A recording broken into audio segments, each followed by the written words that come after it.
Bom dia, queridos irmãos, que a graça e a paz do Senhor Jesus estejam com todos nós. Que bom estar aqui nesse domingo, meio frio, mas também com um solzinho. Deus é bom demais. E hoje eu estava com a esperança de que a nossa classe estaria com um total de 144 mil presentes. Mas vamos ficar só para a aula de hoje 144 mil mesmo. Então eu convido os irmãos a abrir a palavra de Deus em Apocalipse, capítulo de número 7. Nós faremos a leitura do texto todo. No entanto, vamos hoje focar nos versículos de 1 a 8. Apocalipse, capítulo de número 7, de 1 a 17. No entanto, nossa aula será apenas explicando o texto de 1 a 8. E diz assim a palavra de Deus em Apocalipse 7. Depois disso, vi 4 anjos em pé nos 4 cantos da terra, segurando os 4 ventos da terra, para que nenhum vento soprasse sobre a terra, nem sobre o mar, nem sobre árvore alguma. Vi outro anjo que subia do nascente do sol, tendo o selo do Deus vivo. Ele gritou com voz bem forte aos 4 anjos, aqueles que tinham recebido poder para causar dano à terra e ao mar, dizendo: não danifiquem nem a terra, nem o mar, nem as árvores, até marcarmos com um selo a testa dos servos do nosso Deus. Então ouvi o número dos que foram marcados com selo. Eram 144 mil de todas as tribos dos filhos de Israel. Da tribo de Judá foram marcados com selo 12 mil. Da tribo de Ruben, 12 mil. Da tribo de Gade, 12 mil.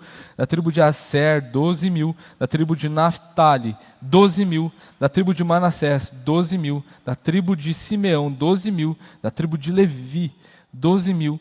Da tribo de Issacar, 12 mil. Da tribo de Zebulon, 12 mil. Da tribo de José, 12 mil. Da tribo de Benjamim, foram marcados com selo 12 mil. Depois dessas coisas vi, e eis grande multidão que ninguém podia contar, de todas as nações, tribos, povos e línguas, em pé diante do trono e diante do Cordeiro, vestidos de vestes brancas, com ramos de palmeira nas mãos. E clamavam com voz forte, dizendo: ao nosso Deus que está sentado no trono e ao Cordeiro pertence a salvação.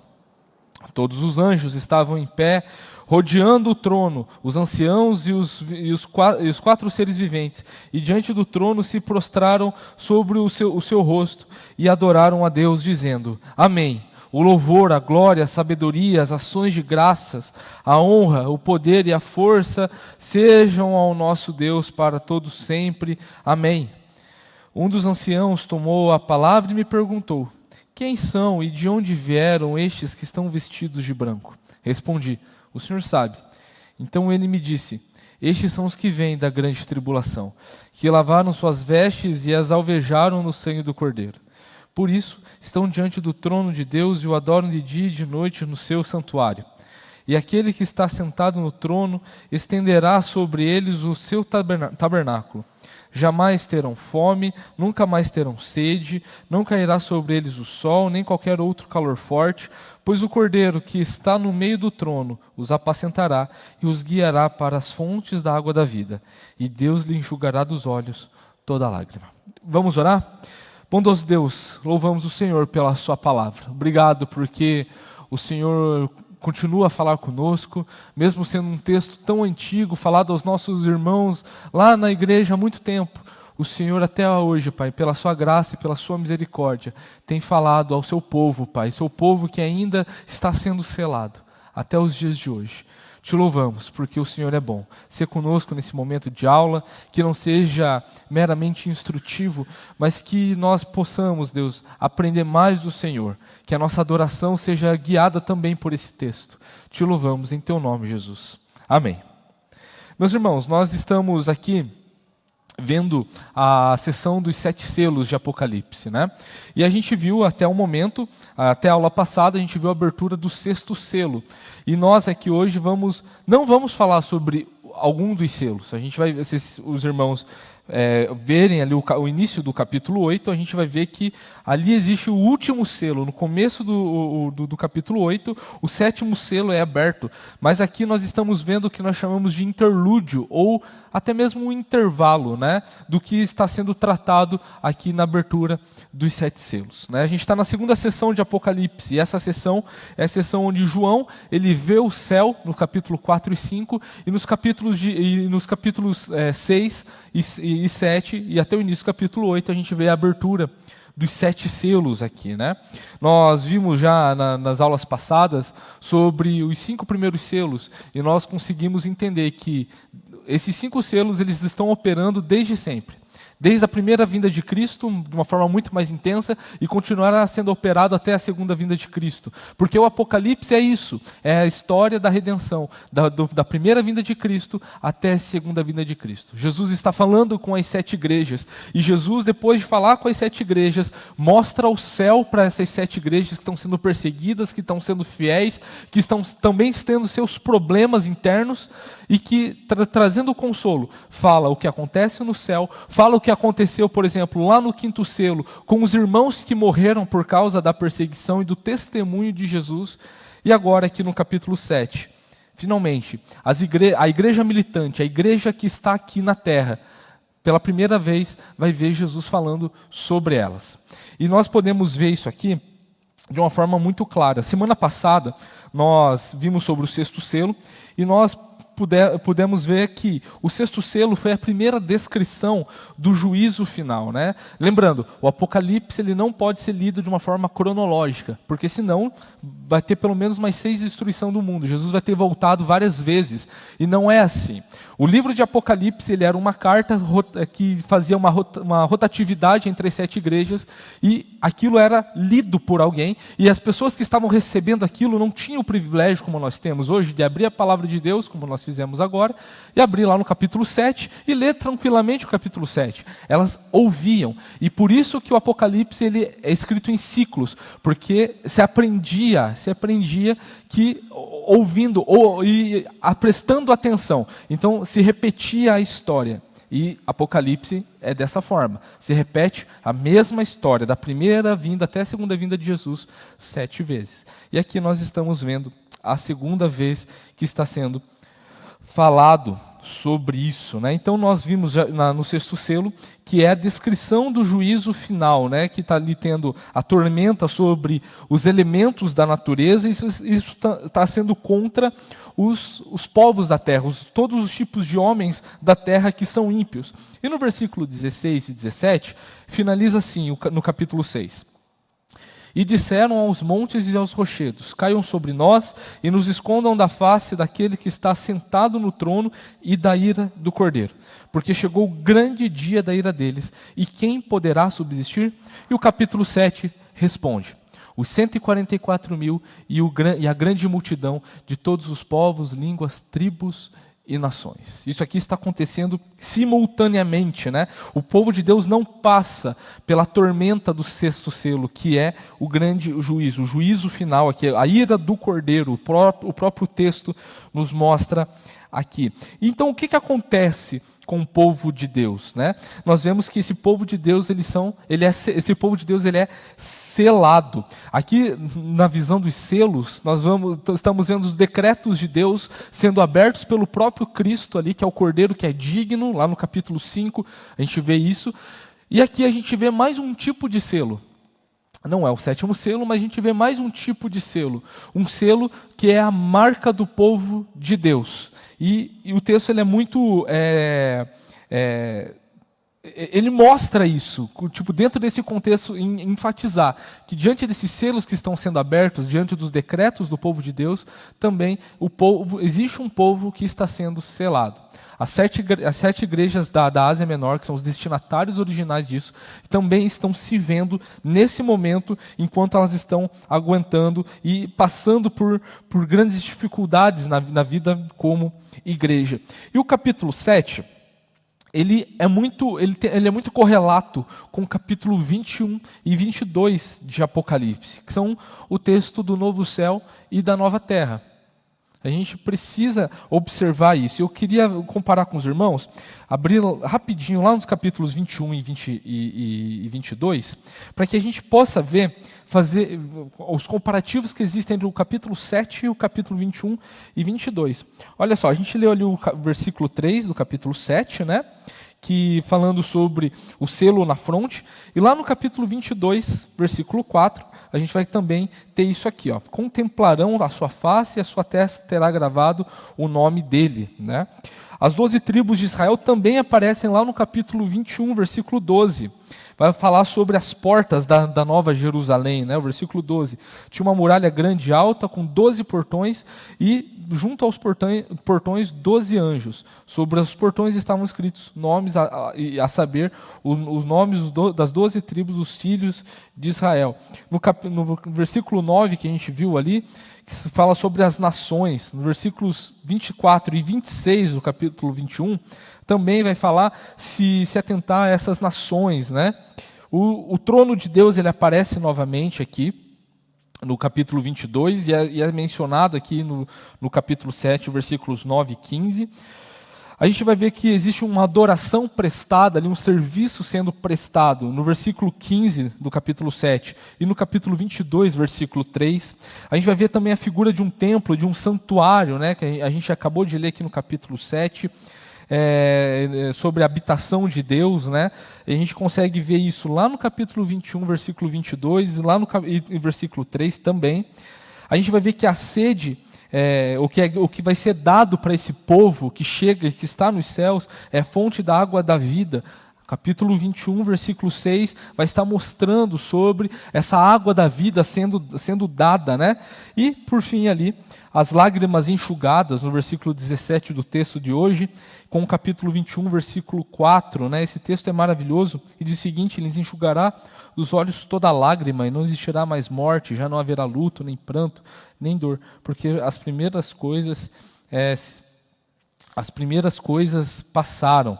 Então, a gente vê que existem muitas relações. Então, nós podemos ver que o povo que está sendo mencionado no capítulo 7 é o mesmo povo que está habitando agora a Nova Jerusalém, onde está para sempre com o Senhor Jesus. O apóstolo Pedro e o apóstolo Paulo, falando sobre os últimos dias, eles falam que nós devemos nos guardar santos e irrepreensíveis, e o sol escurecerá, a lua se tornará sangue, e virá a grande vinda do Senhor para que estejamos para sempre morando com Ele. Não que haverá um milênio literal, e um dia a gente vai chegar nesse texto do milênio literal, e a gente já explicou um pouco, e a gente vai chegar no capítulo 20 para a gente aprofundar mais no texto. E por essa e outras razões, nós precisamos, porque o texto nos fala sobre isso, nós precisamos entender que os 144 mil é um número simbólico, e a gente vai esmiuçar detalhadamente. Então, peço para que os irmãos prestem muita atenção na aula de hoje, porque é uma aula que vai, por ter números, e é muito enfático os números aqui, é muito fácil da mente devagar. Então, prestem muita atenção. Se você está anotando, não deixe passar nada, né?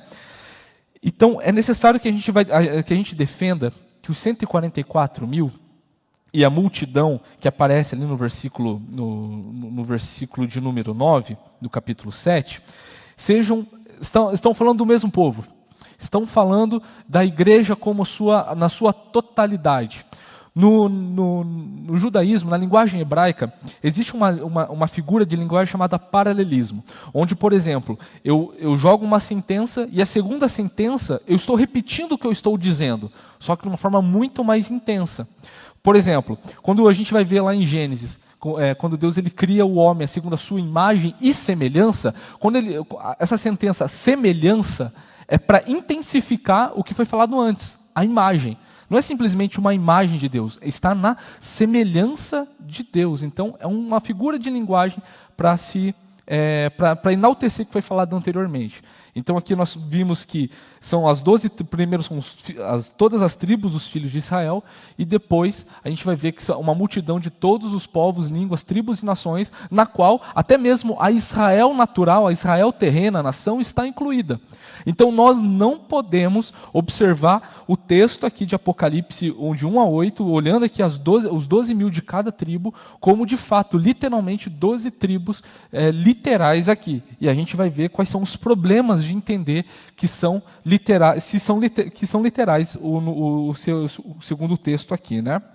Mas indo ali no versículo 1, a gente vê que o apóstolo João vê 4 anjos, né? E esses 4 anjos, depois disso, depois dessa pergunta que os ímpios que estão sofrendo, que vão sofrer a peleja do 6º selo, eles perguntam quem poderá subsistir. O apóstolo João ele vai ver que ele viu um anjo, depois dessas coisas ele viu um anjo, e ele vê que esses anjos eles estão os 4 cantos da terra, segurando 4 ventos da terra, para que nenhum vento soprasse sobre a terra, nem sobre o mar, nem sobre a árvore alguma, né? O número 4 aparece muito aqui, e a gente já viu que o número 4 ele representa a totalidade da criação, do número da criação. Tanto que a gente vê, a gente consegue compreender que existem os 4 pontos cardeais, né, povos de todos os lugares, né, norte, sul, leste, oeste. O número 4 ele enfatiza muito isso, elementos da criação, e também é um número propriamente dito da criação. E esses anjos eles são os agentes de Deus para exercer o juízo que a gente já viu no capítulo, no versículo, no 6º selo, que são, se a gente vê ali no versículo 12 do capítulo 6, a gente vê que houve um grande terremoto, o sol se tornou negro como pano de saco feito de crina, a lua ficou toda vermelha como sangue, as estrelas do céu caíram sobre a terra, que mais? O céu desenrolou como um pergaminho quando se enrola, e todos os montes e ilhas foram movidos do seu lugar. Está se referindo a isso. Isso aqui ainda não chegou, o 6º selo ainda não foi aberto. Por enquanto, esses anjos aqui, que a gente precisa entender de uma forma simbólica, né, que são os poderes de Deus que exercem juízo aqui, né, eles estão segurando para que esse momento do 6º selo chegue, né? E aqui a gente vê que os 4 cantos, no versículo 1, eles se referem a Isaías capítulo 11, versículo 12. Isaías capítulo 11, versículo 12.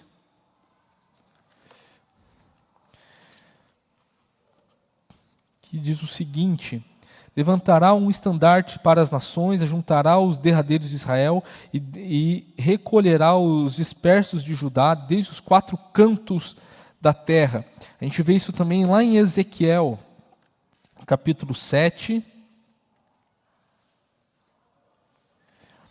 versículo de número 2, que diz o seguinte: Filho do homem, assim diz o Senhor Deus a respeito da terra de Israel, chegou o fim chegou sobre os 4 cantos da terra. São passagens que nós conseguimos relacionar também com o Antigo Testamento, então é muito claro, tanto na mente de João, que está escrevendo, quanto na mente daqueles que estão ouvindo, que estavam acostumados com os ensinamentos do Antigo Testamento e que já estavam ali recebendo as cartas, os evangelhos, os apóstolos, ali nas 7 igrejas do Apocalipse, né? A gente vê também lá em Daniel capítulo 7, e Daniel capítulo 7 ele vai falar sobre os últimos dias. Ele é um texto estritamente apocalíptico, né? O capítulo 7. Daniel capítulo 7, versículo 2, vai falar o seguinte: Daniel disse: eu estava olhando durante a minha visão da noite, e eis que 4 ventos do céu agitaram o grande mar, né? O capítulo 11 de Daniel ainda, versículo 4, ele também faz essa menção a 4 ventos. Detalhe, no texto de Daniel a gente vê que são os 4 ventos dos céus, e no texto de Apocalipse a gente vê que são os 4 ventos da terra, mas ainda assim fazendo alusão no que diz respeito à ação soberana de Deus sobre o mundo inteiro, no que diz respeito ao último selo, ao juízo final, né? Ao 6º selo, melhor dizendo. Capítulo 11, versículo 4, diz o seguinte: mas no auge do seu poder o seu reino será quebrado e repartido para os 4 ventos do céu. Né? Aqui está falando sobre um outro julgamento que aconteceu na história, né, do povo de Deus. Zacarias, capítulo 6, que é um texto mais apocalíptico do Antigo Testamento. Zacarias, capítulo de número 6.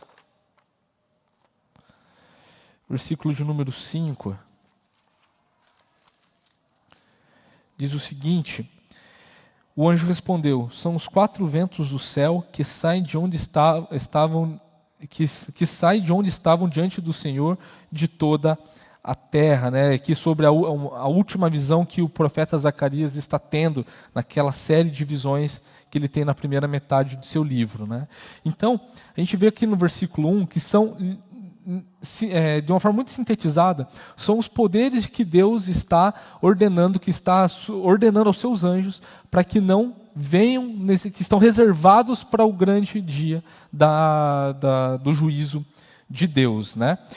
E a gente vê no versículos 2 e 3 aqui de Apocalipse 7 que aparece um outro anjo, né?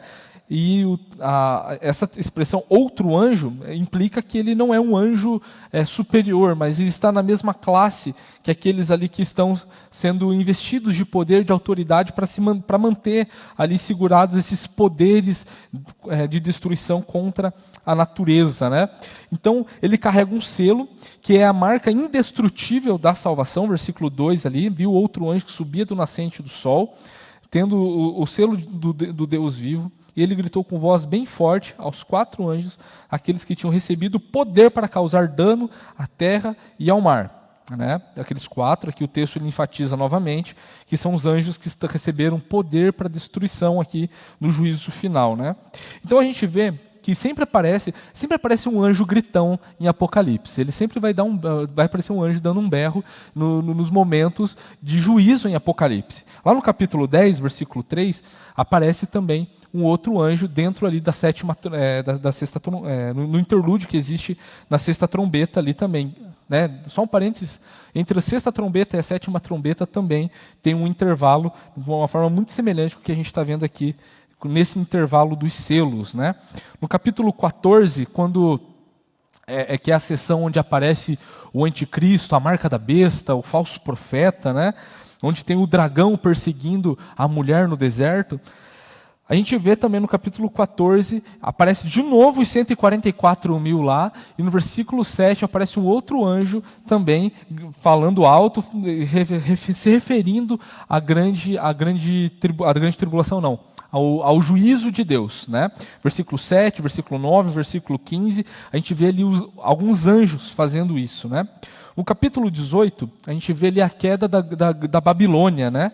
E aparece mais um anjo também, falando alto, gritando, né, anunciando de uma forma muito ampla. E no capítulo 19, que é quando Jesus ele já veio e destruiu todos os seus inimigos. No capítulo 19, mais um anjo ali dá ordem aos corvos para que eles se alimentem dos cadáveres ali, daqueles que foram esmagados na volta de Cristo por Jesus. Então, sempre quando tem um anjo, dentro dessa linguagem apocalíptica, sempre quando tem um anjo falando alto, gritando, ele está ali trazendo também junto um símbolo de que a destruição se aproxima, de que existe ali uma ação divina para que as últimas coisas estejam prestes a acontecer. E quando nós olhamos para o Novo Testamento, nós vimos que os apóstolos eles se referem aos dias que nós estamos vivendo como os últimos dias. Isso dá mais base para que a gente defenda que o primeiro, o segundo, o terceiro, o quarto e o quinto selo vem acontecendo desde sempre. A pregação do Evangelho, que é o Cavaleiro Branco, a perseguição e as guerras com o Cavaleiro Vermelho, a fome e a injustiça, a economia quebrada no Cavaleiro Preto, a morte seguida pelo inferno, né, o primeiro inimigo de Jesus aqui que aparece em Apocalipse, sempre existiu. E os mártires também, por causa do Evangelho, sempre existiram. Sempre existiram, que isso é mostrado no quinto selo. E aqui, lembrando, estamos no interlúdio que a gente vê do juízo final até a abertura do sétimo selo, onde as igrejas agora estão vendo quem são elas aqui. A igreja militante aqui. Então, continuando o texto de 2 a 3 aqui, do capítulo 7, a gente vê que essa condenação ela vem sobre as árvores. Né? É interessante que o texto ele coloca aqui no versículo 3, não danifiquem nem a terra, nem o mar, nem as árvores, né?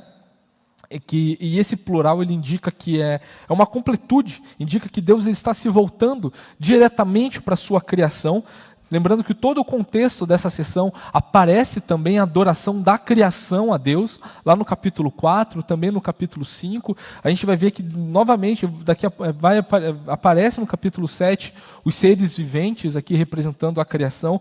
Então, essa segunda sessão mostra muito sobre como a criação ela corresponde e como ela lida e como ela é mexida nesse ato também de redenção final, dos decretos de Deus atuando nela, né?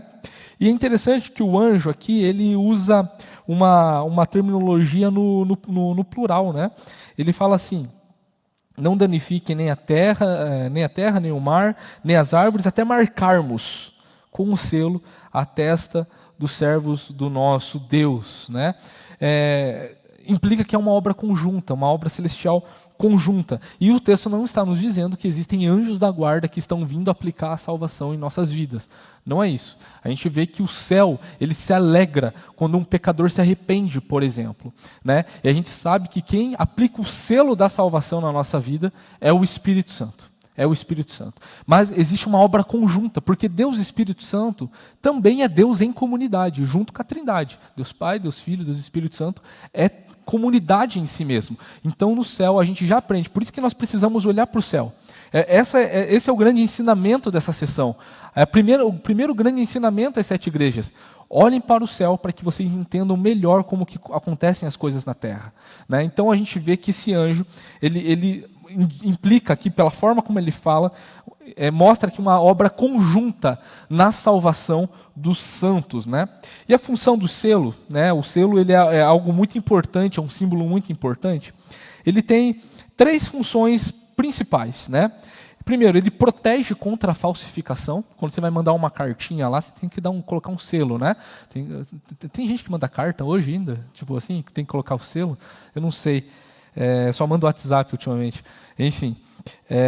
Ele também garante uma propriedade, né, um documento selado que recebe um símbolo. Antigamente, era muito comum os reis eles andarem com um anel que tinha um símbolo da sua casa, e quando eles queriam testificar um documento, eles pingavam a velhinha lá e, de próprio punho, eles iam lá e faziam a marca com seu símbolo ali. Então, o selo também ele garante uma propriedade, e ele certifica nisso também a genuinidade desse documento, a veracidade desse documento. Então, quando a gente vê os 7 selos sendo abertos, nós estamos vendo a veracidade, o domínio, né, e a força que tem de todos os decretos de Deus que somente o Cordeiro pode abrir. Quando nós olhamos para os santos, para os salvos, que são selados por Deus, nós vemos também ali que existe uma obra verídica, uma obra concreta na vida desses selados, uma marca de propriedade de Deus. E nós somos isso, né? O texto de Ezequiel, capítulo 9, é um outro texto que faz alusão ao capítulo 7. Lá Ezequiel está tendo uma visão, e no versículo 4 existe uma ordem, uma sentença para que um ancião ele marcasse, colocasse um selo também sobre aqueles que haviam se arrependido, que estavam no cativeiro babilônico e que haviam se arrependido. E quem não se arrependesse, ao final da profecia do capítulo 9, mostra que o Senhor ele dá ordens para que extermine todo mundo, e não importa quem. Então ali a gente vê também uma profecia falando sobre isso, e que existe um povo separado, um remanescente separado que está selado. Então o símbolo do povo de Deus é essa marca invisível do Pai e do Cordeiro. Esse selo lá no capítulo 14 vai falar o que é este selo. O que significa isso? Que é o nome de Deus e do Cordeiro. Capítulo 14, versículo 1 diz o que é este selo, né? E existe também um contraste muito grande, porque no capítulo 13 nós vemos que os incrédulos também recebem uma marca. Eles recebem ali na sua testa, da mesma forma como os selados aqui, e também recebem na sua mão direita, que é a marca da besta, olha só. Então existe esse contraste muito forte em Apocalipse, de que todo mundo é selado. Todo mundo, não importa. Ou você tem a marca de Deus, ou você tem a marca da besta. A gente está vendo aqui, primeiramente, os selados por Deus, né?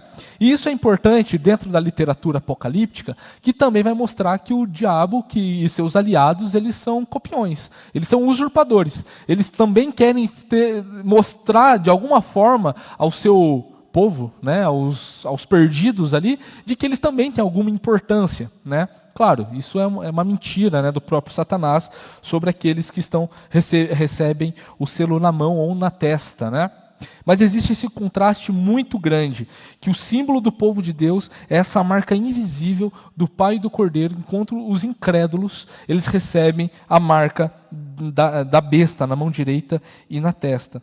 E como que a gente diferencia quem é servo de Deus e quem não é? São aqueles que evidenciam de uma forma visível esse selo de Deus em suas vidas. São aqueles que mostram, são os crentes que refletem a glória de Deus nas suas próprias vidas. É o jeito visível de mostrar um selo que é invisível. Não tem o nome de Deus literal na nossa testa, na nossa mão, por exemplo. Não tem. Isso está no nosso. Isso é o símbolo da nossa salvação. E nós podemos mostrar de uma forma visível a quem nós servimos através dos nossos atos de justiça, não por nosso mérito, mas por quem Jesus comprou. A gente vê no capítulo 5 a adoração do céu, se referindo ao Cordeiro, que ele derramou seu sangue, de que ele comprou pessoas de todos os povos, tribos, línguas e nações. A ele nós pertencemos, né? Então, o selo também mostra isso, né? Dentro dessa sessão que nós estamos vendo, faz muito sentido onde a gente vê no céu o Cordeiro sendo exaltado, porque ele comprou um grande povo, e agora a gente vê a marca desse povo comprado, que é um selo, que é um símbolo, obviamente, mas que testifica, que mostra a completude e a veracidade do sacrifício de Jesus diante daqueles que creem e que agora estão demonstrando essa certidão, né, por assim dizer.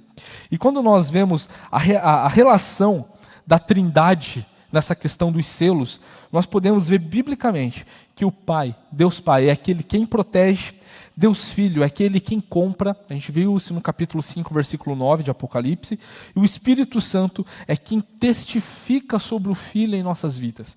Eu queria ver 3 passagens com os irmãos, lá em João, capítulo 10. João, capítulo 10, versículo de número 28. O texto vai nos dizer o seguinte: eu lhes dou a vida eterna, jamais perecerão e ninguém as arrebatará da minha mão. Jesus falando isso, né, no contexto onde ele diz que ele é o bom pastor.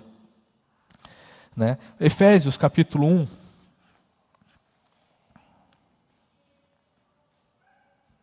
Efésios capítulo 1, versículo de número 13, vai falar o seguinte: nele também vocês, depois que ouviram a palavra da verdade, o evangelho da salvação, tendo nele também crido, receberam o selo do Espírito Santo da promessa. Romanos capítulo 8, versículo 15. Capítulo 8, versículo 15, diz o seguinte: porque vocês não receberam um espírito de escravidão para viverem outra vez atemorizados, mas receberam o espírito de adoção, por meio do qual clamamos, Abba, Pai. Né? E é interessante que o capítulo 8, eu já falei isso em outras aulas, é interessante que o capítulo 8 de Romanos, ele vai falar que o Espírito Santo é este selo, é Deus operando, é a marca do crente até o final. Até o final. O Espírito Santo, segundo os nossos irmãos dispensacionalistas, eles vão dizer que Jesus ele volta secretamente, arrebata a igreja, e nisso também é tirado o Espírito Santo. Porque eles vão entender que somente os judeus e os não convertidos passam pela grande tribulação por 7 anos, e ali então eles vão ter que dar testemunho, entregando suas próprias vidas sem ação do Espírito Santo. Para mim é muito difícil esse tipo de interpretação. Para mim é extremamente complicado haver salvação por mérito. Porque todo o sacrifício de Jesus é em vão. E é inadmissível entender isso, sendo que a palavra de Deus nos fala que é o Espírito Santo é quem nos sela. É o Espírito Santo quem é a garantia da nossa salvação. É o penhor da nossa herança. Né? É uma prova de que nós pertencemos ao povo de Deus. Então nós não podemos entender dessa forma. Nós somos esse povo selado, e no capítulo 7, versículo 4, que nós estamos vendo agora, aparece então os 144 mil. É interessante que João aqui, no versículo 4, capítulo 7, ele fala: então ouviu o número dos que foram marcados com selo, né? E depois, no versículo 9, quando ele vai falar sobre a grande multidão, ele fala: depois dessas coisas vi, e eis grande multidão. Lembram do paralelismo? João aqui ele não viu os 144 mil, ele só ouviu que são 144 mil, e agora que ele está vendo é uma multidão de pessoas de todos os povos, tribos, línguas e nações.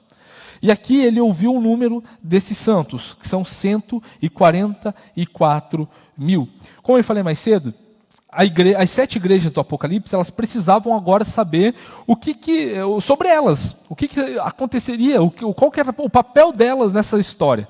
Elas ouviram as admoestações até o capítulo 3, no capítulo 4, capítulo 5, viram o céu, né, viram os 24 anciãos ali representados, os 4 seres viventes representando a criação, viram aquele que está sentado no trono recebendo adoração, né? Depois no capítulo 5 aparece o cordeiro que tira o rolo, o livro da mão daquele que está sentado no trono e abre os 7 selos, e ali eles veem com a abertura dos selos o evangelho, as guerras, a fome, a morte, também o que aconteceu com seus irmãos que já haviam morrido por causa da perseguição, mas depois no 6º selo, viu o que vai acontecer com os ímpios, mas até agora não viu nada sobre eles. Então o capítulo 7 vai estar falando então sobre eles. Eles são, nós crentes, igreja militante, nós somos os 144 mil selados. E eu sei que essa posição é uma posição que, diante de algumas interpretações, não vão concordar. Porque se defende que são literalmente 144 mil, 12 mil de cada tribo de Israel, literalmente, que vai estar lá para a grande tribulação. Lembra quando eu falei agora há pouco? A igreja vai ser arrebatada, os 7 anos de grande tribulação vão ser principalmente para os judeus, né? E desses 7 anos vão se levantar 144 mil crentes ali, né? Essa é a interpretação de muitos dos nossos irmãos, né? Mas não é o que a Bíblia nos ensina. A Bíblia ensina que a igreja passará pela grande tribulação, e a gente vê ali também, no final do capítulo 7, quem são esses que vieram de grande tribulação, né? E a gente vê ali que é a igreja, né? Então no capítulo 7 a gente tem base o suficiente para defendermos que os 144 mil e a multidão são a igreja. São 2 formas de falar sobre o mesmo povo, né? Então João ele ouve esse número. E a gente precisa voltar lá na nossa primeira aula sobre a importância de aprender o Apocalipse. Porque lá a gente falou um pouco sobre o significado de alguns números. E lá a gente viu o número 12, por exemplo. Lá a gente viu o significado do número 3, o número 4. O número 7, nós vimos isso também, né? O número 10, nós também aprendemos sobre isso, né? O número 12 aqui, ele é composto por 2 números. 2 números, o 3 e o 4, né? Multiplicados. Então, prestem atenção, essa é a hora que eu falei que não dá para, assim, devagar. Tem que prestar atenção. Eu vi que até um pessoal se ajeitou nas cadeiras. Tem que estar certo, é isso mesmo. O número 12 ele é composto por 2 números, o 3 e o 4, multiplicados, né? 3 vezes 4, ele dá 12. Né? E o 3 ali ele é o símbolo da Trindade, né? A gente vê várias vezes o número 3 aparecendo. E a gente vê também, como a gente tem visto ao longo dessas últimas aulas, o número 4 aparecendo, se referindo muito à criação de Deus. A combinação deles dá 12. Quando nós olhamos para o número 12 na Bíblia, a gente vê que esse é um número da completude do povo de Deus. Ou seja, a gente vê que Deus ele opera no universo, e isso é testificado, é mostrado através do seu povo, do povo de Deus. Né? Quando a gente vai ver lá em Apocalipse 21, sobre as dimensões, a arquitetura, por assim dizer, da Nova Jerusalém, nós encontramos o número 12 à torta e à direita. E a gente precisa entender o que significa esse número 12. Né? Queria ver com os irmãos lá em Apocalipse capítulo 21. Olha só que interessante, como não está desassociada a ideia de que a igreja do Novo Testamento e o povo do Antigo Testamento são dois povos diferentes. Não está desassociada essa ideia. Muito pelo contrário, o texto ele enfatiza muitas vezes que é o mesmo povo de Deus. Apocalipse 21, lá no versículo 12, a gente já leu esse texto mais cedo, ele vai falar que existem 12 portões e que esses 12 portões estavam escritos sobre eles os nomes das 12 tribos dos filhos de Israel, né? No versículo 14, olha só, versículo 14, o versículo 14 diz que a muralha da cidade tinha 12 fundamentos, e sobre estes estavam os 12 nomes dos 12 apóstolos do Cordeiro. No versículo 17, ali agora o tamanho do muro da cidade da Nova Jerusalém. Mediu também a sua muralha e tinha 144 côvados, pela medida humana que o anjo usava, né? Côvados era a medida judaica da época, dá mais ou menos 56 centímetros de comprimento, né? No caso aqui a altura, né? Mas o 144 ele é um múltiplo de 12 também, né? 12 vezes 12, 144. Então a gente vê que na Nova Jerusalém, onde não vai ter não tem como ter nenhum tipo de interpretação para falar que isso aqui é só para judeu, isso aqui é só para a igreja, como, né, os nossos irmãos dispensacionalistas fazem, eles colocam dois povos, né, como se fossem dois povos distintos, dois tipos de salvos, né? A Bíblia nos fala que a Nova Jerusalém, ela não está desvinculada. As 12 portas não estão desvinculadas dos 12 fundamentos. Lá aparecem os 12 nomes das tribos de Israel e os fundamentos também mostram os 12 nomes dos apóstolos.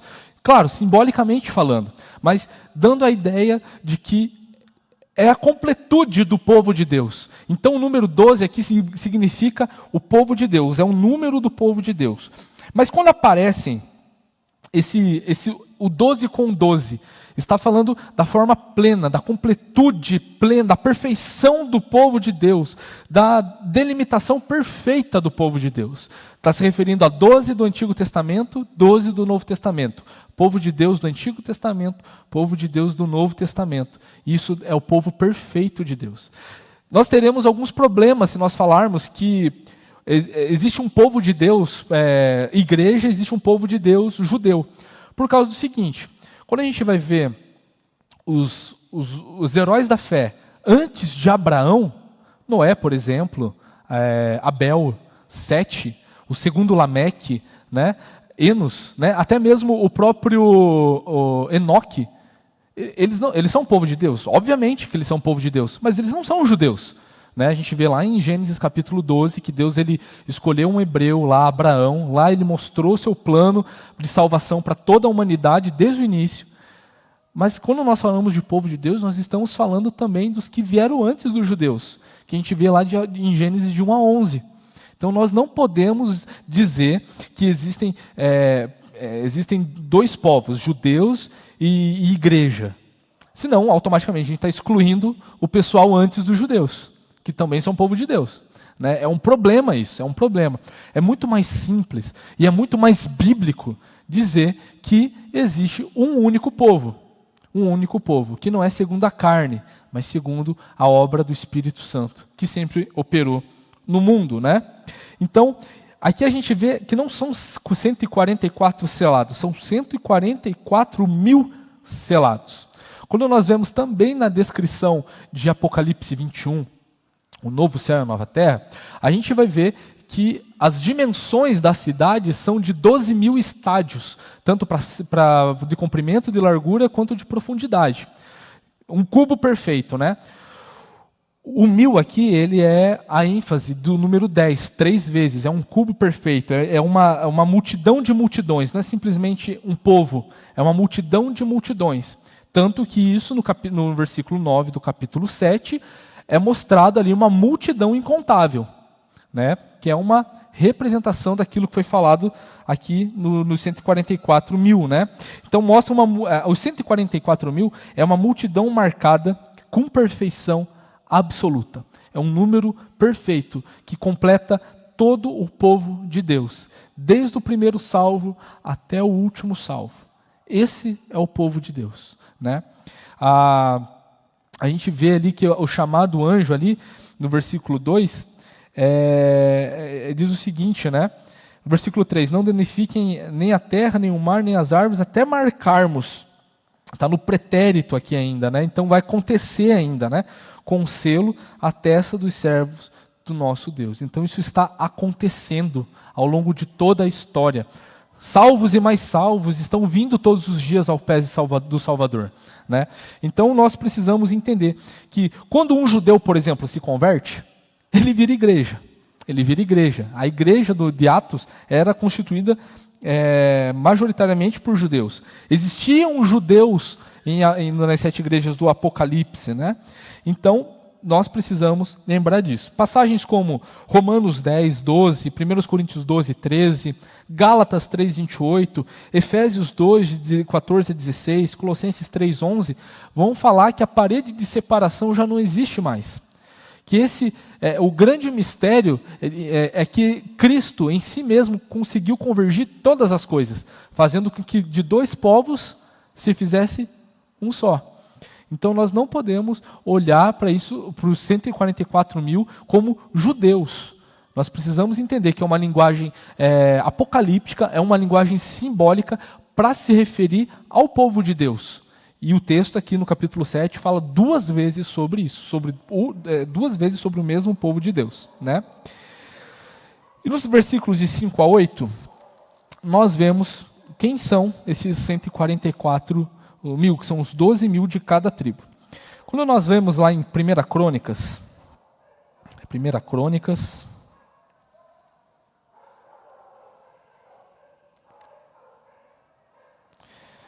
Crônicas, capítulo 2, versículos de número 2, 1 e 2, na verdade.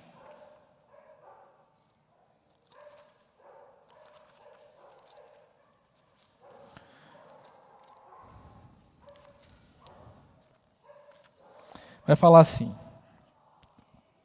1 Crônicas 2, de 1 a 2. Estes foram os filhos de Israel: Ruben, Simeão, Levi, Judá, Issacar, Zebulon, Dan, José, Benjamim, Naftali, Gad e Asser, né? A gente vê José aqui substituindo Efraim também, né? A gente vai ver lá em Gênesis 35, de 23 a 26, também essa relação de todas as tribos de Israel. Se a gente levar em consideração que a melhor interpretação são literalmente Israel segundo a carne, a gente vai ter alguns problemas. Primeiro, se os irmãos lerem aqui os versículos de 5 a 8, os irmãos não vão encontrar a tribo de Dan mencionada, nem a tribo de Efraim, né? As 12 tribos, acho que é melhor, acho que a gente pode ir lá abrir em Gênesis 35 mesmo, para a gente ver quais são essas tribos, para que a gente fique bem cauterizado na nossa mente, né? Gênesis 35, versículos 23 a 26. Vai falar sobre os filhos de Israel aqui, né? Ruben, o primogênito de Jacó, Simeão, Levi, Judá, Issacar, Zebulon, filhos de Lia, José e Benjamim, filhos de Raquel, Dan e Naftali, filhos de Bila, serva de Raquel, e Gad e Asser, filhos de Zilpa, serva de Lia. São estes os filhos de Jacó que lhe nasceram em Padã, né? Então a gente viu aqui no capítulo 7 de Apocalipse que os descendentes, as tribos de Israel aqui não contemplam a tribo de Dan e nem a tribo de Efraim. E a gente vê também que é colocado aqui a tribo de Levi no versículo 7, né? Da tribo de Simeão, 12 mil, da tribo de Levi, 12 mil, da tribo de Issacar, 12 mil. Então nós não podemos entender que é algo territorial, não podemos. Quando nós vemos lá a divisão das terras, que a gente vê Moisés fazendo em Números, que a gente vê Josué fazendo no livro de Josué, né? A gente vê ali que é uma divisão territorial, onde a tribo de Dan está, onde a tribo de Efraim também está, mas que a tribo de Levi não recebe herança, ela ia morar em algumas cidades. Então nós não podemos levar em consideração que esses 144 mil está falando de algo, de uma Israel territorial. Não estamos falando sobre isso, né? Então a tribo de Dan, ela não aparece, e existem algumas interpretações, e aqui eu queria colocar uma, né? que a tribo de Dan ela não aparece porque lá em Juízes, capítulo 18, versículo 30, ela comete idolatria, ela é a primeira tribo a se dobrar à idolatria, e lá em 1 Reis, juntamente com a tribo de Efraim, são essas duas tribos que se prontificam a apostatar. São as primeiras tribos que apostatam ao longo da terra, ao longo da história do povo de Deus, né? E a gente não vai ver depois do exílio babilônico, depois que eles voltam da Babilônia, né? A gente vê lá Esdras, Neemias, né? Até em Esther. A gente não vê mais relatos nos evangelhos mais sobre a tribo de Dan. A tribo de Dan nunca mais é mencionada, né? A tribo de Efraim, ela também está junto com Dan, e lá no Salmo de número 78, versículo 67, a gente vê que a tribo de Efraim é substituída por José, né? Efraim não é mencionada por causa também dessa idolatria, né? Dessa apostasia que foi cometido lá em 1 Reis, capítulo 12, versículos de 29 a 30, né? Mas olha só que interessante. A gente leu aqui algumas passagens de uma forma muito direta e objetiva e histórica sobre a menção dos filhos de Israel aqui, né?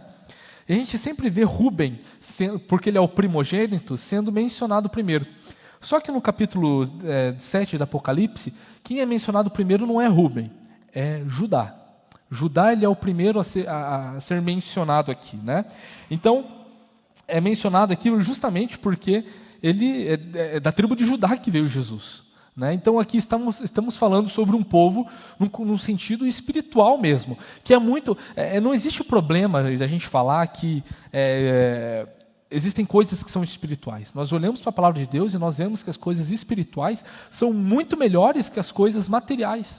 São muito mais profundas, são muito mais verdadeiras do que as coisas materiais, né? Então, Levi ele é incluído agora, né? E por isso a gente vê que não é mais um serviço militar, uma possessão de terra, né? Os dispensacionalistas vão falar que ainda se faltam cumprir promessas do Antigo Testamento sobre domínio de território e tudo mais. E a gente vê nos próprios livros históricos que Israel já conquistou essas terras. Israel já dominou essas terras, né? Já se cumpriu essa promessa de possessão territorial, né? Então, e isso sempre vai ter, né? A gente vê, por exemplo, nos anos 40, o Estado de Israel voltando a virar nação, né? É uma promessa de Deus sobre isso, né? Mas não é o fato de ser israelita que salva alguém. A gente não encontra isso no Novo Testamento. A gente sempre viu no Antigo Testamento, através dos profetas, de que os judeus não seriam mais o único povo a adorar a Deus, mas que os gentios seriam trazidos de todos os lugares do mundo até Jerusalém, né? Claro, num aspecto simbólico falando, né? Não alegórico, mas simbólico, né? Então não dá para saber o motivo do restante dessa ordem. O fato é que não existe mais primazia entre essas tribos, né? Todos agora são um em Cristo, né? E aqui nós presenciamos o retrato da Israel de Deus. Não vemos Dan nem Efraim, porque no povo de Deus não existe idolatria mais. Não existe mácula, não existe pecado nesse povo. A gente vai ver lá em Apocalipse 14, eu quero ler com os irmãos já, de como que esses 144 mil são descritos. E é incluída a tribo de Levi aqui, justamente porque era a tribo responsável pelo sacerdócio. E quando nós vemos em Apocalipse capítulo 1, Jesus nos chama de povo seu, de reis e sacerdotes seus. Nós encontramos em 2 Pedro também, de que nós somos seu povo, sua nação santa, sacerdócio real, né? São implicações, são apontamentos que nós não podemos desconsiderar, de que o povo de Deus não comete pecado, o povo de Deus é sacerdote para todos sempre. Eu queria ver com vocês Apocalipse 14, versículos de 1 a 5. A gente vai retornar nesse texto posteriormente, obviamente, que a gente está fazendo numa ordem bem sequencial o livro de Apocalipse. Capítulo 14, versículos de 1 a 5, aqui a gente vê de novo os 144 mil. Olhei, e eis que o Cordeiro estava em pé sobre o Monte Sião. Com ele estavam 144 mil, que tinham escrito na testa o nome do Cordeiro e o nome de seu pai. Ouvi uma voz no céu, como o som de muitas águas, como o som de um forte trovão. A voz que ouvi era como de arpistas quando tocam as suas harpas. Entoavam um cântico novo diante do trono, diante dos 4 seres viventes e dos anciãos. E ninguém podia aprender o cântico, senão os 144.000 que foram comprados da terra. Quem foram comprados da terra? Igreja. Estes são os que não se imacularam com mulheres. A gente vai estudar muito bem esse texto quando a gente chegar nele, porque são virgens. Eles seguem o Cordeiro por onde quer que ele vá. São os que foram comprados dentre todos os seres humanos, primícias para Deus e para o Cordeiro. E não se achou mentira na sua boca, não tem mácula. Agora eu pergunto para os irmãos, quem é que segue o Cordeiro para onde quer que ele vá? Quem são os que foram comprados dentre todos os seres humanos? Quem são as primícias de Deus e para o Cordeiro? E em quem se mantém santo, sem mentira em sua boca e sem mácula? Judeu? Não, igreja. Igreja, povo comprado, povo de exclusiva propriedade de Deus. Os 144.000 são os que foram comprados da terra e são a totalidade, não apenas da igreja militante, que é a igreja que está aqui hoje, nessa realidade, mas é também a igreja triunfante, que está com o Senhor para todo sempre e que está esperando até que se complete no 5º selo ali o número dos seus conservos, né? Então, esse juízo não virá sobre a igreja. Esse juízo, e aqui não estou falando sobre grande tribulação, tá? Estamos falando sobre o juízo final, sobre a ira do Cordeiro, como diz ali no capítulo, no 6º selo, quem poderá subsistir à ira deles? A igreja. Não estamos falando sobre grande tribulação. Porque o capítulo 7, nós vamos ver isso semana que vem, nós vamos ver que aqueles que estavam vestidos de branco e que se aproximaram daquela grande multidão são aqueles que vieram de grande tribulação, né? Então, o que a gente pode aprender com isso? Existe ainda muito povo para ser selado. Existe muito povo ainda de Deus para ouvir o Evangelho. Existe muito povo de Deus que precisa saber quem é o Cordeiro. Existe muito povo de Deus que precisa saber disso. Porque é um chamado para hoje. A gente precisa crer em Jesus Cristo. Nós precisamos entender que se nós não estamos com Jesus, nós estamos fadados a sofrer todas essas hostilidades, que por enquanto esses 4 anjos estão segurando, né? Um símbolo, obviamente, os 4 anjos aqui, mas que de uma forma muito literal e muito real, que é o juízo de Deus, sobrevirá sobre aqueles que não são selados. O convite para todo pecador hoje é para que se arrependa, para que não se ache mais mentira em sua boca, para que não se haja mais mácula, para que você siga, para que nós sigamos Jesus para tudo quanto é canto. Nós precisamos ser discípulos de verdade. Nós aprendemos hoje na nossa devocional, o capítulo de número 6, o apóstolo Pedro, ele constrangido com aquilo que Jesus falou, Jesus ele pergunta, vocês por acaso não querem junto com esses aí? O apóstolo Pedro fala, Senhor, para onde nós iremos? Se somente o Senhor tem as palavras de vida eterna. Nós precisamos olhar para o Cordeiro, nós precisamos olhar para Jesus, aquele que comprou gente de todos os povos, tribos, línguas e nações, nas quais nós pertencemos. Nós estamos aqui.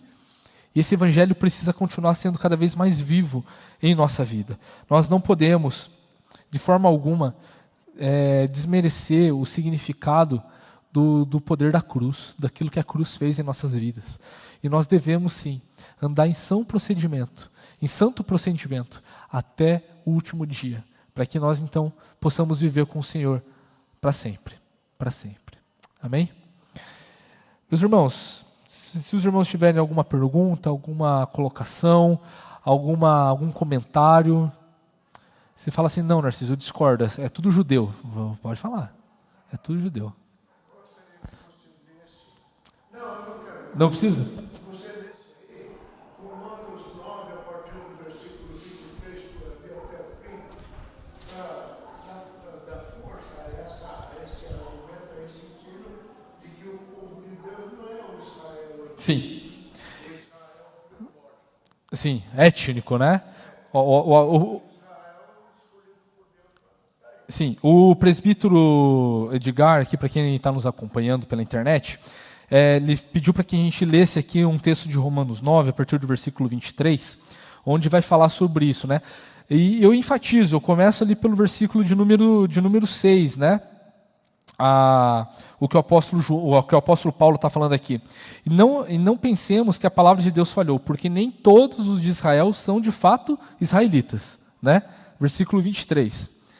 A fim de que também desse a conhecer as riquezas da sua glória nos vasos de misericórdia que de antemão preparou para a glória, estes vasos somos nós, a quem também chamou, não só dentre os judeus, mas também dentre os gentios.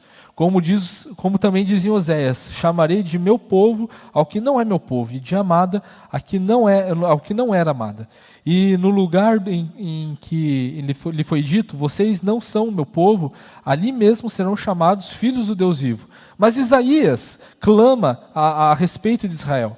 Ainda que o número dos filhos de Israel seja como a areia do mar, o remanescente é que será salvo. Porque o Senhor cumprirá sua palavra sobre a terra de forma plena e em breve. Como Isaías já disse, se o Senhor dos exércitos não nos tivesse deixado descendência, nós nos teríamos tornado como Sodoma e semelhantes a Gomorra. Que diremos então? Que os gentios que não buscavam a justificação vieram alcançá-la, a saber, a justificação que decorre da fé, e que Israel que buscava a lei de justiça não chegou a atingir essa lei. Por quê? Porque não a buscou pela fé, mas por obras tropeçaram na pedra de tropeço, como está escrito. Eis que põe em Sião uma pedra de tropeço e rocha de ofensa, e aquele que nela crê não será envergonhado.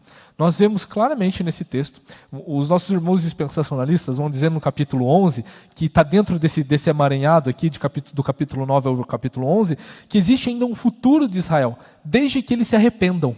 É isso que a gente vê lá no capítulo 11. Não, Deus ele tem uma coisa separada para Israel lá no futuro.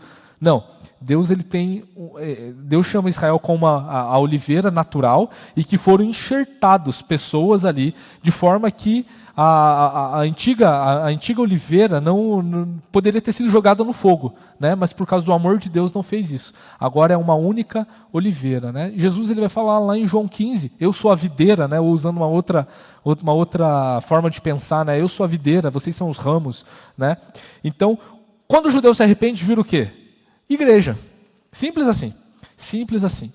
O plano de Deus sempre foi a igreja. Em Gálatas capítulo 3, o apóstolo Paulo vai chamar Abraão de o crente Abraão, na qual preanunciou o evangelho desde sempre. Aí ele vai citar a passagem lá de Gênesis 12, né? Por meio de você, todas as famílias da terra serão abençoadas. O povo de Deus sempre foi a igreja, sempre foi a igreja. Não se diz respeito à carne, né? Os 144 mil ali, no sentido simbólico, não metafórico e não analógico, alegórico, né?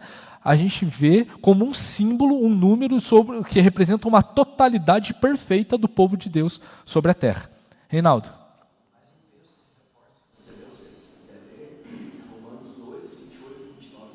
Romanos 2, olha só, Romanos está com tudo hoje, né? 2, 28 e 29. Porque não é judeu quem o é apenas exteriormente, mas é circuncisão o que é somente na carne. Porém, judeu é aquele que o é interiormente, e circuncisão é a do coração, pelo Espírito, não segundo a letra, e cujo louvor não procede de seres humanos, mas de Deus. Gálatas capítulo 6 vai falar sobre isso. O apóstolo Paulo vai criticar o fato de que existem muitos que se dizem circuncisos, que são povo de Deus. Né? E ele fala assim, olha, eu sou circuncidado porque eu era de Israel. Mas, de fato, diante disso, ninguém me enche o saco. Ele fala basicamente isso. Ninguém me amoleste. Eu sou circunciso do coração agora. Ninguém pode falar isso. Né? Porque o que vale agora é crer em Jesus.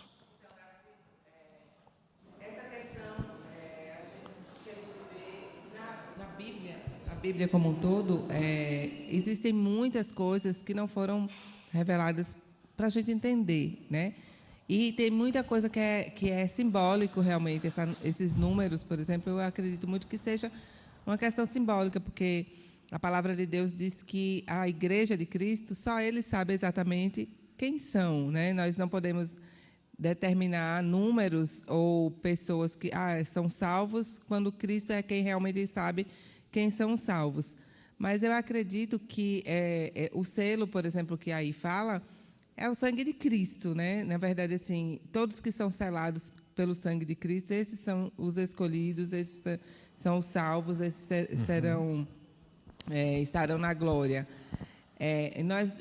Apocalipse é um livro que, assim, é muito, como você mesmo falou, assim, ele se repete porque era lido para 7 igrejas lá na época e foi se repetindo 7 vezes, e ele termina nos trazendo, assim, muita confusão, como a gente quer entender, como se fosse para hoje simplesmente, né? Mas a gente vê que é um livro que foi escrito para lá, para trás, para hoje e para o futuro. Claro. Né? E aí a gente entende assim, como é que a gente vai saber quem são os selados? Você vê que a especulação é tão grande que as pessoas ficam na história, o selo da besta é o chip que tá se fazendo por aí hoje em dia, né? Que as pessoas já estão colocando o chip para isso, para aquilo, e as pessoas já ficam especulando.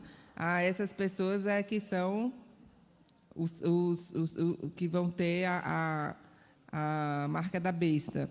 E a gente fica nessa coisa querendo realmente, literalmente, determinar quem são as pessoas que são, que hoje em dia é bem grave, não é mais nem quem são os escolhidos, quem são os condenados, né? Porque assim, a gente as pessoas hoje partem dessa predisposição, que quem são os condenados? Aquele ali vai para o inferno. Então, a gente, na verdade, precisa entender que, como não é só o povo de Israel que é salvo, né, porque a gente entende que salvos são todos aqueles que creem em Jesus, e, literalmente, os judeus não... A maioria deles, na verdade, não crê que Jesus esteve aqui, e que eles ainda aguardam, né, pela promessa. Então, nós não devemos levar a coisa assim tão literal, porque tem coisa que a gente não vai entender. Eu acho que, assim, eu sou muito da questão, assim, tem coisa que Deus não me deu entendimento. Eu creio no seguinte: os escolhidos são o povo de Deus, aqueles que creem em Jesus. Quantos são, literalmente? Sim. Não importa. Para mim, não importa.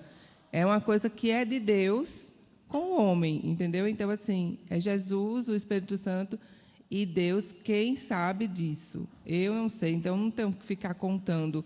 O que eu tenho que entender é que só vai ser salvo, né? Só vai, na verdade, ser levado aos céus aqueles que creem em Jesus Cristo. Para mim, é perfeito. bem isso. Não, é exatamente isso, né? Como a gente viu ali, né? Através de símbolos, né? O símbolo, ele simboliza uma realidade. Simboliza uma realidade. Então, a gente viu que o 12 é um símbolo do povo de Deus.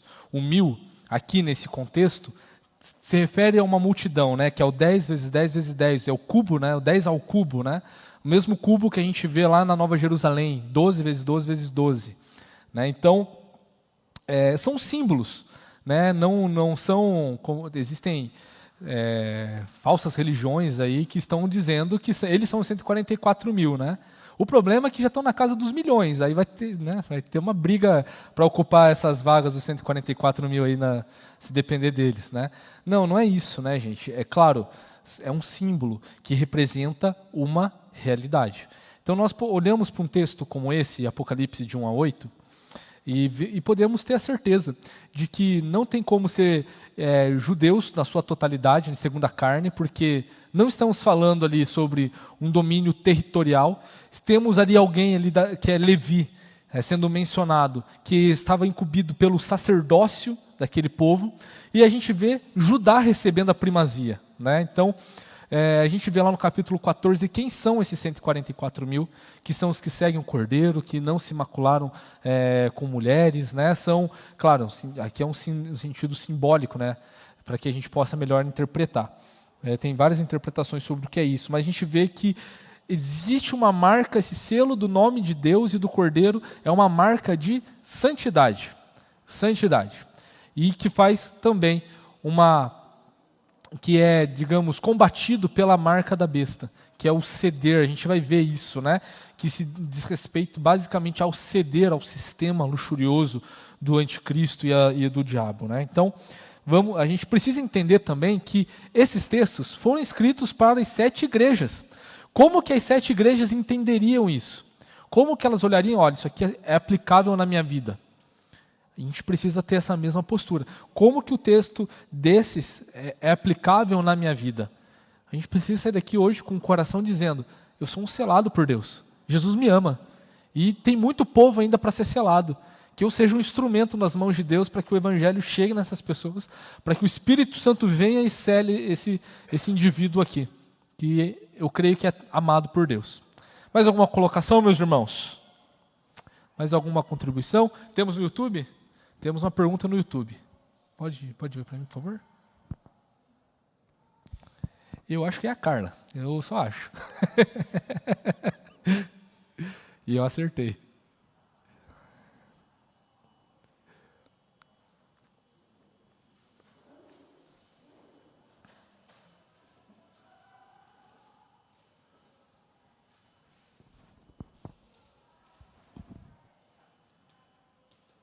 Eu acho que você acabou de comentar sobre, mas ela diz assim: temos a marca de Cristo, que é o seu sangue derramado. Você disse que podemos demonstrar essa marca através de nossas ações e testemunhos. Mas se somos pecadores e carentes da misericórdia e perdão de Deus, como nós podemos mostrar essa marca? Uma vez que cremos na predestinação, os escolhidos já não estão selados? Sim. A gente sabe que existe povo desde antes Deus amou um povo e separou um povo desde antes da fundação do mundo, né? Mas a questão é, a gente não sabe quem é esse povo. As igrejas da Ásia ali não sabiam qual que era a totalidade desse povo, né? Quem sabe é Deus, são selados por Deus, né? Quem recebe esse nome, o nome de Deus e do Cordeiro, é um povo de Deus, na qual ele já escolheu desde antes da fundação do mundo. Efésios 1 vai falar sobre isso, sobre a igreja, que é amada, que é escolhida desde antes da fundação do mundo, né? Mas a nossa missão aqui, por enquanto, é pregar o Evangelho, porque a gente não sabe quais são as obras, as operações de como Deus faz. Às vezes, porque Deus ele ama muito uma pessoa, a gente chega para ela com o coração, eu quero falar para aquela pessoa que Jesus ama ela. É o Espírito Santo, eu creio que é o Espírito Santo instigando o nosso ser a falar com o eleito, com o escolhido, porque Jesus ele ama o seu povo, né? Então eu creio que os selados, com certeza, a Bíblia nos fala, eu creio porque a Bíblia fala que os selados é o povo de Deus. O povo de Deus recebe essa marca, ela se diferencia. No Antigo Testamento, através da circuncisão, a gente via ali que era um tipo de marca do povo de Deus. Agora a gente viu ali como texto que o Reinaldo e o seu Edgar comentaram, a circuncisão do coração. O povo de Deus ele é visto como aquele que tem a marca no seu coração. E não apenas uma marca, né, para dizer que significa propriedade, mas é um selo que não mostra apenas que é propriedade, mas que também é algo correto, é algo muito sério, é algo perfeito e definitivo.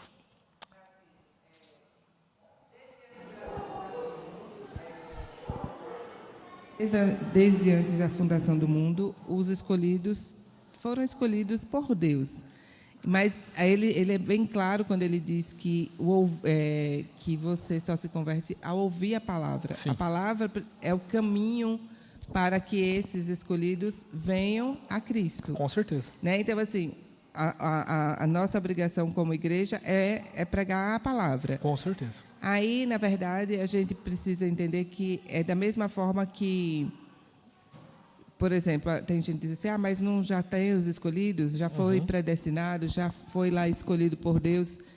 Mas, da mesma forma que nós, escolhidos, que, na verdade, fomos trazidos a ouvir a palavra e o Espírito nos converteu, a gente precisa deixar claro que a gente não se converte, né? É o Espírito que nos converte, nós não escolhemos a Deus, é Deus quem nos escolhe, e só por conta de que Ele nos escolheu, alguém chega até nós, Sim, fala a palavra, e a gente, na verdade, vai a Cristo. A gente precisa entender também que só através do Espírito Santo é que nós vemos aqui Claro, buscar com aprender certeza. cada dia mais, estar a cada dia mais aos pés de Cristo, porque se for por nós mesmos, nós não fazemos nada disso. Então, assim, certeza. a gente entende que tudo é obra de Deus, de Cristo e do Espírito Santo. Com certeza. É por isso que nós enfatizamos hoje aqui nessa aula a ação do selo de Deus no que diz respeito à relação entre a Trindade e os selados, né?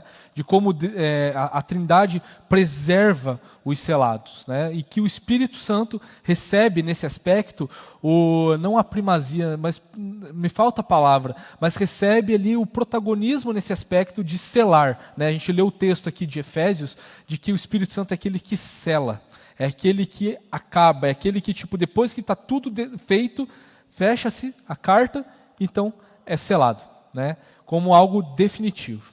Meus irmãos, vamos encerrar nossa aula, que Deus assim nos abençoe, mas antes eu queria pedir para o presbítero Edgar nos conduzir em oração, para encerrarmos esse momento. Pode ser, presbítero?